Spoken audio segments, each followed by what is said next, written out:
요한복음 20장 19절부터 23절까지의 말씀 같이 읽겠습니다. 시작. 이날 곧 안식 후 첫날 저녁 때에 제자들이 유대인들을 두려워하여 모인 곳에 문들을 닫았더니 예수께서 오사 가운데 서서 이르시되 너희에게 평강이 있을지어다. 이 말씀을 하시고 손과 옆구리를 보이시니 제자들이 주를 보고 기뻐하더라. 예수께서 또 이르시되 너희에게 평강이 있을지어다. 아버지께서 나를 보내신 것 같이 나도 너희를 보내노라. 이 말씀을 하시고 그들을 향하사 숨을 내쉬며 이르시되 성령을 받으라.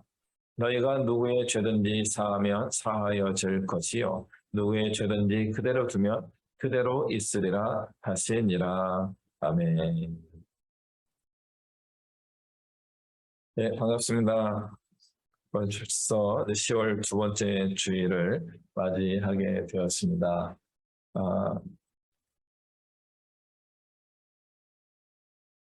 우리 인생을 가끔 생각합니다. 제가 자꾸 나이를 먹는다 그런 뜻이죠.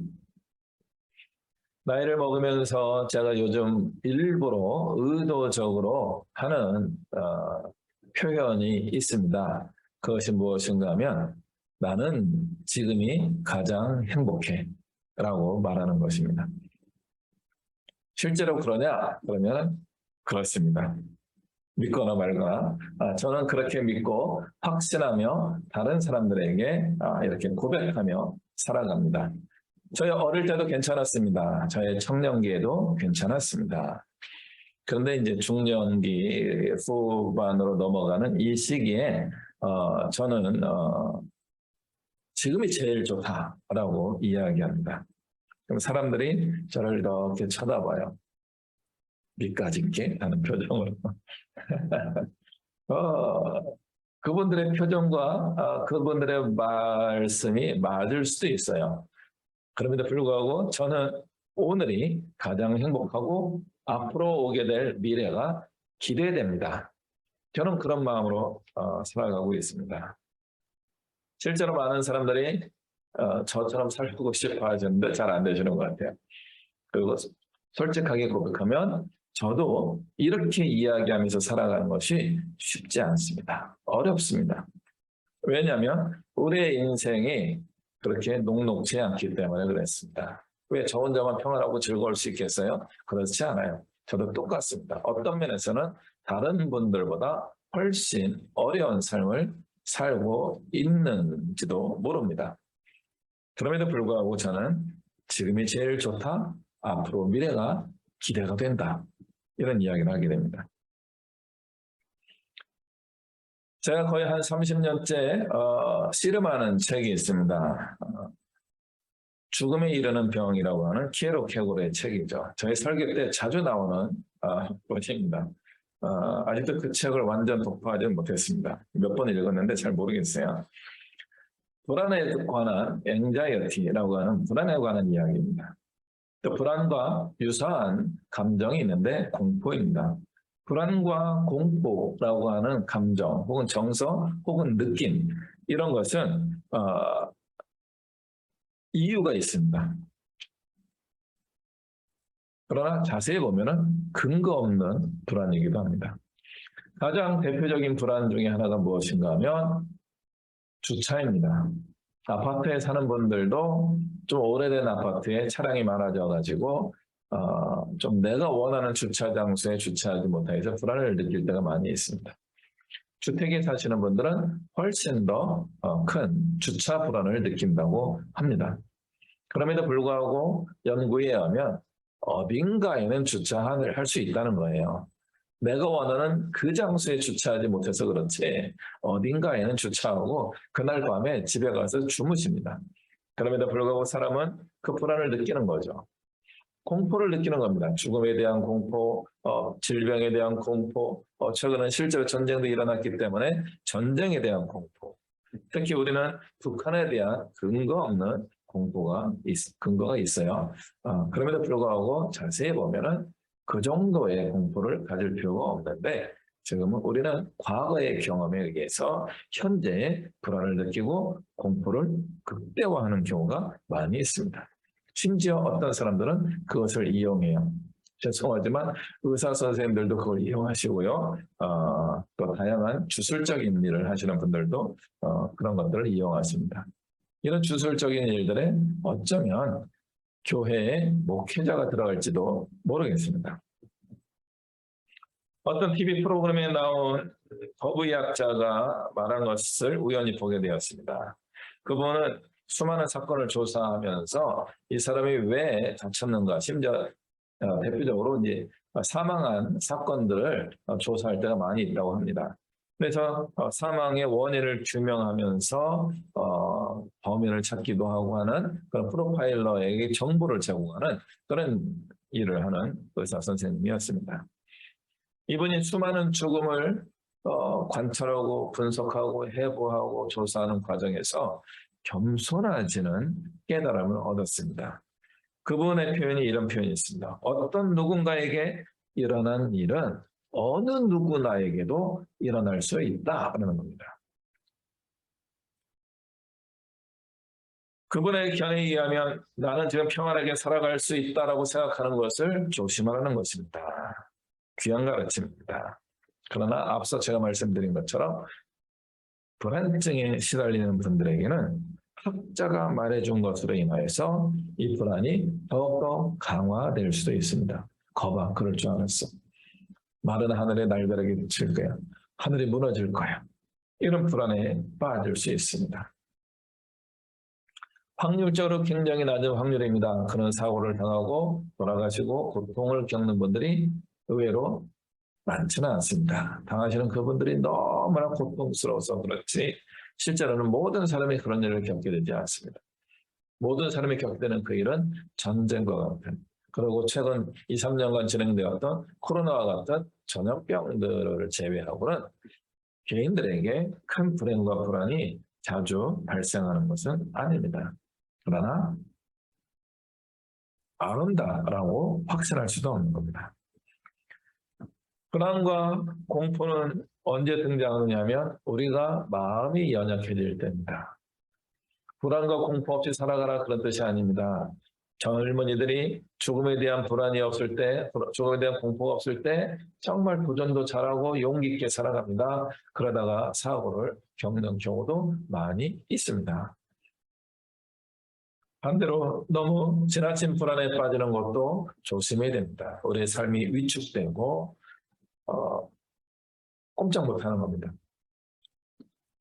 제가 나이가 들었나 봅니다. 요 며칠간 이 등이 결렸는데 등 결리던 게 이제 손으로 이렇게 이제 내려와서 손가락 2개가 저려요. 그래서 인터넷을 열심히 찾아봤더니 이게 목 디스크일 수 있다. 뭐 이런 게 나와요. 병원에 가서 빨리 치료받으십시오. 그래서 조만간 병원을 찾아갈 예정이기도 합니다. 점점 저 같은 경우도 나이가 드니까 몸이 달라지고 있습니다. 20대 때 그게 유연했던 몸매가 점점 뻣뻣해지기 시작하고 여기저기 불편함이 발생하게 됩니다.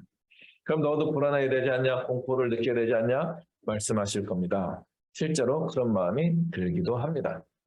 그럼에도 불구하고 저는 앞서 말씀드린 것처럼 저는 오늘이 가장 행복합니다. 몸이 나이가 들어서 노화 현상이 막 이제 나타나기 시작하고 있음에도 불구하고 저는 지금이 가장 행복합니다. 허리에 뭔가 장애가 생겨가지고 막 몸이 삐뚤삐뚤하고 있음에도 불구하고 저는 오늘이 제일 좋습니다. 그리고 내일 더 좋은 일이 있을 것이다 라고 생각하며 꿈을 꾸며 기도하며 나아가고 있습니다. 오늘 성경의 본문을 보게 되면요, 예수님의 제자들이 불안 속에 혹은 공포 속에 떨고 있는 것을 기록하고 있습니다. 이날은 언제냐 하면 안식 후 첫날이에요. 오늘이야, 일요일. 일요일 저녁에 제자들이 유대인들을 두려워하여 한 곳에 모여가지고 문을 닫고, 문을 닫았다는 것을 잠갔다는 뜻이고요. 숨어 있었다 그런 뜻입니다. 그 가운데 예수님이 등장하십니다. 그리고 하시는 첫 마디가 평강이 너희에게 있을지어다. Peace be with you 라고 하는 겁니다. 평화가 너희들과 함께 하기를.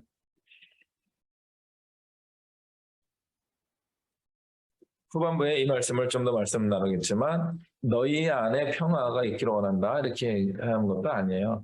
with you 너희와 함께 평화가 be with you 이렇게 하라고 하기를 blessing이 줍니다. 축복한 겁니다. 제자들의 불안은 확실한 이유가 있습니다.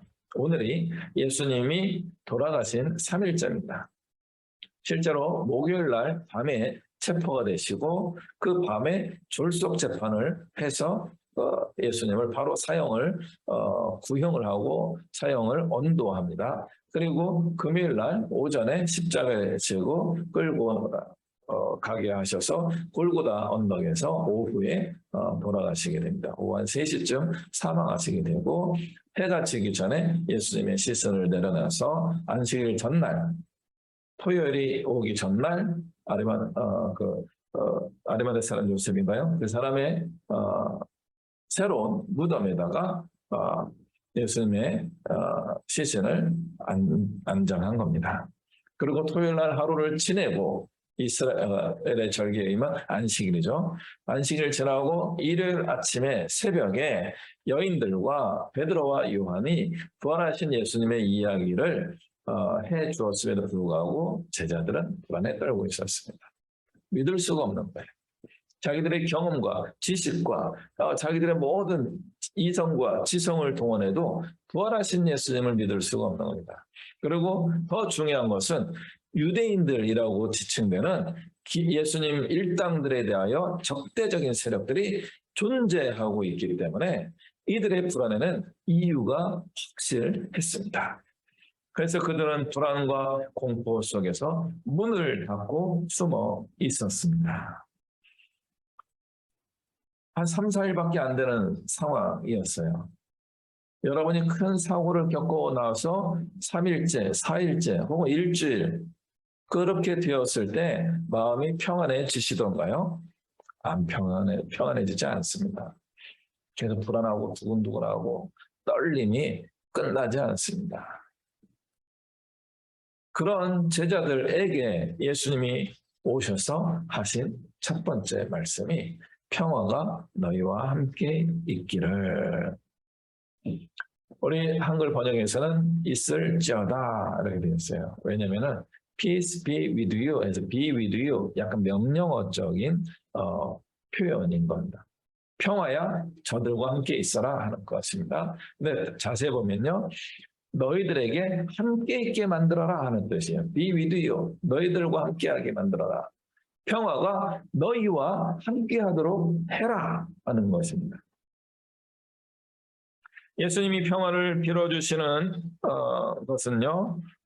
말씀으로만 그렇게 너희들 평화하라 라고 하신 것이 아니고 바로 20절 이에 보면 이 말씀을 하시고 손과 옆구리를 보여주시며 제자들에게 기쁨을 주십니다. 우리 예수님은요, 말씀으로만 그럴듯하게 이야기하는 그런 분이 아니었던 것이죠. 증거를 보여주시는 분이십니다.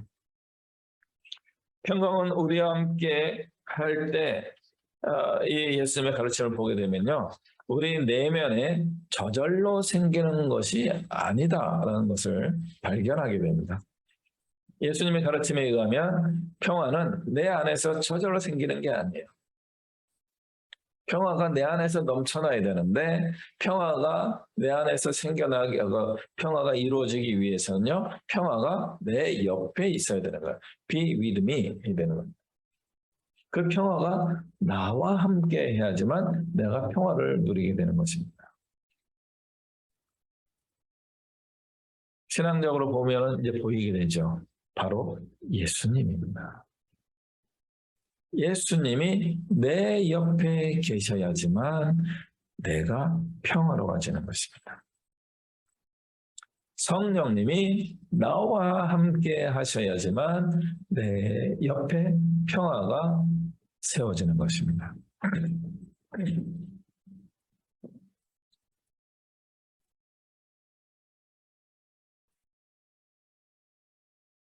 그래서 21절에 다시 너희에게 평강이 있을지어다 라고 말씀하신 후에 22절에 성령을 받으라 라고 말씀하십니다. 우리 신앙의 평화는요, 예수님을 믿으면요, 평화로워지고 행복해질 거예요. 이런 이야기로 전도할 때가 있었습니다. 요즘도 그런 전도가 통하는지 모르겠어요. 예전에는 통했습니다. 과거에는 우리나라가 저개발 국가였기 때문에, 후진국이었기 때문에 많은 사람들이 가난하고 질병에 고통받고 사회가 어수선하였기 때문에 예수님을 믿으면 평화로워져요. 행복해질 거예요. 복 받을 거예요. 이런 전도가 잘 통하였습니다. 그런데 21세기로 접어든 우리나라는요, 선진국으로 평가를 받고 있습니다. 선진국으로 인정받았어요. 이런 시대에 예수님 믿으면 잘 될 거예요. 복 받을 거예요. 하는 것이 힘을 잃기 시작했습니다. 그럼에도 불구하고 평화가 너희와 함께 있을지어다. 이 메시지는 아직도 힘을 낼 수 있다라고 생각합니다. 그러면 세상 사람들이 원하는 평화와 우리 기독교적 평화의 차이는 무엇일까요? 예수님을 믿으면요, 저와 여러분은 마음이 평화로워질 겁니다. 제가 약간 뻥을 치듯이 저는 지금이 가장 행복해요. 앞으로도 행복해질 것으로 확신합니다. 이런 말을 할 수 있게 되기를 소망합니다. 그렇게 되셔야 됩니다. 그러면 현재의 삶이 쉽고 잘 되고 있느냐 할 때 아리송합니다. 아니라고 말하기에는 신앙적으로 걸림이 있고요. 내 삶이 참 괜찮다라고 이야기하기에는 좀 저의 세상적 기준에 의하면 좀 미흡한 부분이 있습니다. 그래서 저의 평화에 대한 고백은 믿음의 고백입니다. 오늘 말씀에서 그 믿음의 이야기가 들어있어요. 21절 말씀으로 다시 돌아가게 되면 주님이 기뻐하는 제자들을 보면서 원인을 가지고 있었던 그 불안과 공포에 대하여 손과 발을 보여주셔서 그것 때문에 불안과 공포에 떨 필요가 없다. 증거를 보여주셨어요. 그러니까 사람들이 기뻐하죠. 기뻐하는 그 사람들에게 예수님이 이어서 하신 말씀이 이겁니다. 너희에게 평강이 있을지어다. 라고 똑같은 이야기를 합니다. 그런데 한 말씀을 더 덧붙이시죠. 아버지께서 나를 보내신 것 같이 나도 너희를 보내노라. 예수님이 그 평화로워지는 목적이 뭐예요? 가야 된다는 거죠. 보내심을 받아야 된다는 거예요.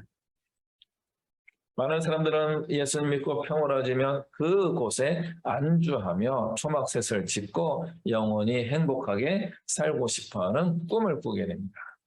그러나 우리 기독교 신앙은 예수님을 통해서 우리의 신앙을 날마다 새롭게 해야 되는데 우리 기독교 신앙은요, 평화 자체가 목적이 아니에요. 내 마음이 평화로워지고 난 다음에 용기를 내서 가야 되는 겁니다. 어디로요? 주님이 가라고 지시하시는 곳으로 가야 하는 것입니다.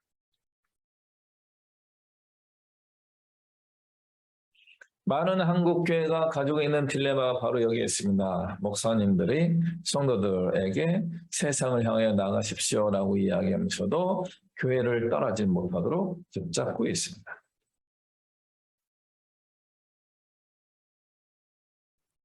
나쁜 게 아니에요. 좋은 겁니다만 신앙의 성장과 성숙을 방해하는 요소가 될 수 있습니다. 분명히 예수님께서 말씀하셨어요. 아버지께서 나를 보내신 것 같이 나도 너희를 보낼 것이다. 보내겠다라고 하는 의지를 가지고 계신 거예요. 내가 너희들을 보내겠다. 근데 우리는 안 갈 거예요. 의지를 표명하는 거죠. 그래서 거기에 평화가 깨지기 시작하는 겁니다. 기독교 신앙이 평화를 구하는 종교가 되고 복을 구하는 종교의 수준에 머물러서는 안 되는 것입니다. 우리의 신앙은 보냄을 받는 과정으로 이어지게 되어 있습니다. 그렇게 보내심을 받은 삶을 살기 위해서 꼭 해야 되는 일이 있어요. 그게 바로 성령을 받는 것입니다. 성령을 받으라는요, 보내겠다라고 하는 주님의 의지가 이야기된 다음에 이어진 말씀인 것입니다. 오늘 이 본문에서 예수님이 우리에게 주시는 동사가 4가지가 나오는 거죠. 하나는 평강이 있을지어다, 2번입니다. 그리고 보낸다, 너희를 보낸다, 성령을 받으라. 그리고 네 번째가 누구의 죄든지 사하면, 용서하면 이라고 하는 4가지 동사들이 등장하게 됩니다. 성령을 받은 사람이 할 수 있는 일 중에 가장 큰 능력이 죄를 사해 주는 것입니다. 죄사함의 권세가 임한다는 거예요. 이 죄사함의 권세는 누구에게만 있어요? 하나님께만 있습니다. 그런데 이 권세를 행하신 분이 누구예요? 예수님이에요. 소자야, 너의 죄가 용서받았다. 여자여, 너의 죄가 용서받았다. 깨끗해질지어다, 건강해질지어다, 평안하게 돌아갈지어다. 예수님께서 죄를 용서해 주시는 사죄의 선언 때문에 예수님이 신성 모독죄로 몰리게 된 것입니다. 그래서 바리새파 사람들과 유대인들이 예수님을 미워하여서 죄를 뒤집어 씌웠고 그것을 통하여서 십자가에 달려 죽으신 겁니다. 이제 그 사건이 있었던 시간이 3-4일밖에 안 되는데 그 3-4일 후에 등장하신 예수님이 제자들에게 하시는 말씀이 바로 이거예요. 너희들에게 죄사함의 권세를 나누어 주겠다. 성령 받은 사람들이 할 수 있는 일이 바로 이것입니다. 죄사함의 권세를 행하는 것입니다. 이것은 하나님과 유사한 능력입니다. 하나님만이 죄를 사해 주신 능력이고 예수님만이 하시는 일입니다. 그럼 우리가 하나님처럼 되는 겁니까? 아니에요. 그렇게 절대로 될 수 없죠. 우리는 죄인인데. 그런데 한 부분에서만 우리가 해볼 수 있다라고 생각이 듭니다. 그것이 무엇이에요? 나에게 죄를 지은 사람을 용서해 주는 겁니다.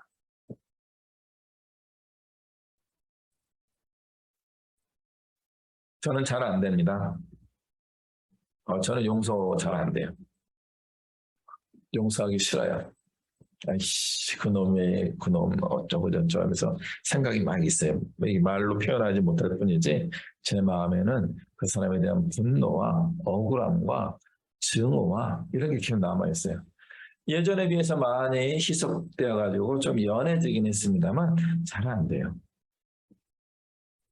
이 죄사함의 능력은 아까 말씀드린 것처럼 하나님의 전적인 권한입니다. 하나님만이 하실 수 있는데 가톨릭에서는 우리 신부님들이 고해 성사를 듣고 이걸 합니다. 성부와 성자와 성령의 이름으로 형제님의 죄가 사함 받았습니다. 이런 선언을 사죄의 선언을 해주게 됩니다. 그건 뭐예요? 내가 죄를 고백하고 신부님이 사죄를 선언하는 겁니다. 그런데 오늘 성경 말씀에서는 그 권한이 나에게도 위임되었다라고 해석할 수 있게 됩니다. 이걸 잘못 해석하게 되면 우리는 이단이 될 수 있고요. 사이비 종교가 될 수도 있습니다. 그럼에도 불구하고 우리는 이 말씀을 깊이 묵상해 봐야 합니다. 너희가 누구의 죄든지 사하면 사하여질 것이요. 누구의 죄든지 그대로 두면 그대로 있으리라. 여기에 어떤 표현이 안 들어갔어요? 너희들이 누군가의 죄를 용서해주면 그가 구원을 받을 것이다 라고 표현되어 있지 않아요. 그의 죄가 용서받게 됩니다. 그러면 그 사람에게 어떤 일이 생겨요? 구원받을 기회가 생기는 겁니다. 내가 용서해주면요, 그 사람이 구원받지는 않습니다.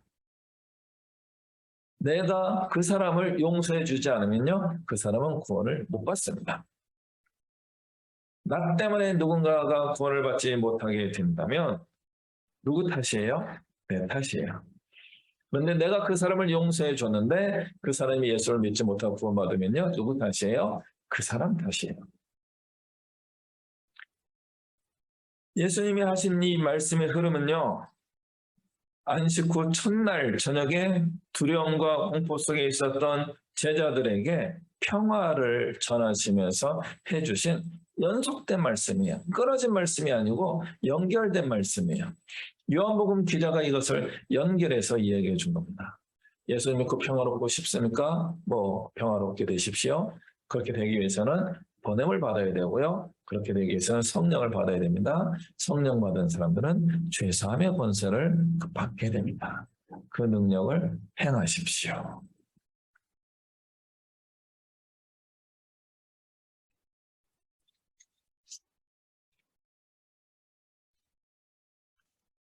우리가 꿈꾸고 있는 평화의 목적은 신앙적으로는 사명을 발견하기 위해서입니다. 그리고 사명을 수행하기 위해서입니다. 그리고 제 개인적 경험에 의하면 사명을 감당할수록 마음이 평화로워집니다.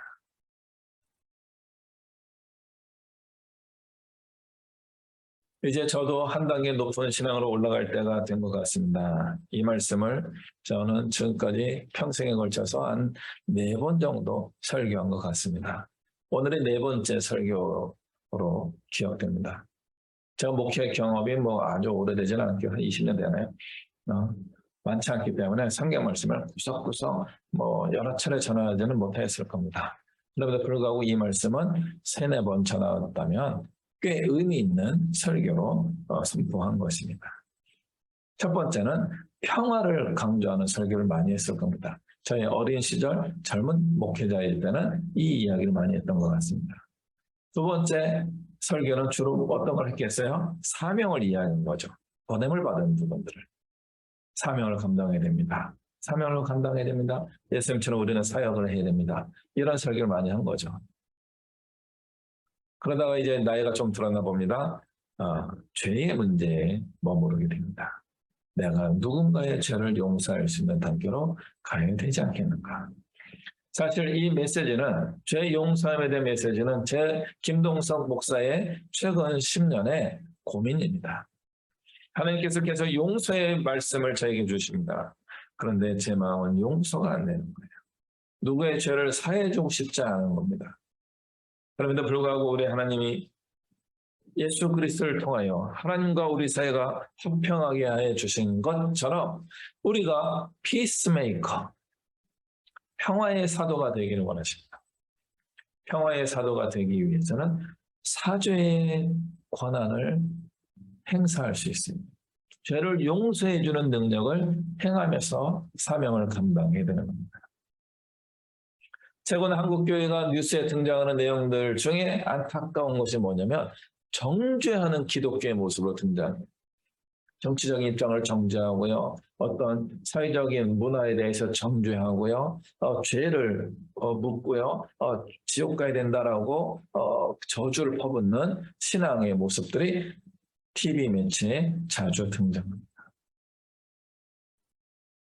그런 사역도 해야 됩니다. 그럼에도 불구하고 한국교회가 130년의 역사를 이루어가고 있다면 우리 중에 성숙한 그리스도인들은 용서하는 신앙의 사명을 감당할 수 있어야 됩니다. 용서하고 품는 기독교인들이 많이 등장해야 합니다. 저도 안 되는 이야기를 말씀드려서 굉장히 죄송하지만 저의 숙제이기 때문에 제가 성경 말씀을 읽으면서 갖게 된 하나님의 보내신 사명이기 때문에 씨름하며 여러분과 아직은 설리겠지만 말씀을 나누고 있는 것입니다. 앞으로 이 말씀을 깊이 묵상하며 고민하시며 성령의 인도하심을 받는 우리 모든 믿음의 식구들 되시기를 기대합니다. 그것이 주님이 주시는 평화의 방향이고 그 평화를 누리는 비결입니다. 기도하겠습니다. 사랑과 은혜가 충만하신 하나님 아버지, 우리에게 그리스도의 평화가 풍성하게 임하게 하여 주옵소서. 그리고 주님께 보내신 그곳에 가서 우리가 죄를 용서하는 사죄를 선포하며 그들의 죄 용서를 받고 구원 얻을 수 있는 길을 발견할 수 있도록 우리가 귀하게 쓰임받을 수 있게 해주시고 그런 사명을 감당하는 우리에게 또 날마다 평화, 복으로 더하여 주시옵소서. 예수 그리스도의 이름으로 기도합니다. 아멘. 기도하겠습니다. 이 시간도 늘 우리와 함께 하시는 우리 주 예수 그리스도의 은혜와 살아계신 하나님 아버지의 크고 영원하신 사랑과 성령 하나님의 교통하시는 은혜와 역사하시니 주님이 함께 하심으로 인해서 이루어지는 평화와 주의 보내심을 따라서 이루어지는 그 평화의 완성을 기대하고 성령 충만함 가운데 땅끝까지 이르러 주님을 대신하여서 복음을 전하고 죄사함의 권세를 향하며 많은 사람을 하나님께 인도하며 구원하는 사명을 감당하게 되기를 겸손하게 순종하며 나아가는 이곳에 머리 숙인 주의 백성들 머리 위에와 이 나라와 이 민족 위에 모든 열방 위에 이제부터 영원토록 함께 하시기를 간절히 축원하옵나이다. 아멘.